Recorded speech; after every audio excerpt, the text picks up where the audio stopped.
John Maher, Grass 10. We're here today on the farm of Peter Farrell, Grassland Farmer of the Year winner 2018. I want to talk to you for a minute about reseeding, and in particular in reference to the farm here. So reseeding has the potential to grow more grass on the farm. Peter uses the pasture-based data to identify the low-performing paddocks, and they're identified then to reseed and bring in new potential in grass production to the farm. However, I suppose the first point to make is that a soil test needs to carry out to establish the soil fertility on the reseeded paddock, simply because if the P, K or lime status is not where it should be, then you undermine the potential of the reseed to grow the amount of grass that it's potentially capable of. So we'll start there. The next part of call really then in terms of reseeding will be the choice of method. Work in Teagasc has shown that all methods are equally successful, so we won't spend long talking about that, only just to say that Peter's preferred method is to direct drill. When you direct drill, it's a very direct approach to reseeding, and you need to be conscious of the lime requirement of the topsoil when reseeding, and to take care of potential pests such as slugs.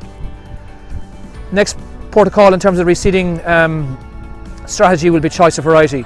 This is something that Peter puts a lot of thought into, and his preference here is to use the pasture profit index and identify varieties that are high in the quality parameters in that pasture profit index, or PPI. His current variety choice revolves around two varieties, Aber Choice and Aber Gain, which score very, very well for quality of grass. And his next protocol in terms of reseeding will be to go a single variety of tetraploid, which will more than likely be Aber Gain.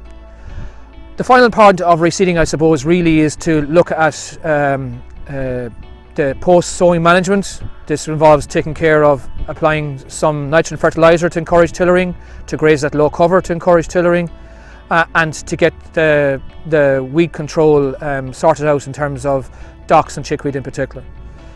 I suppose the final point just to say is on this farm, spring reseeding is generally targeted, but for those who farm in this part of the country, County Meath, they will obviously have a level of autumn carroting, and maybe autumn reseeding may be more suitable.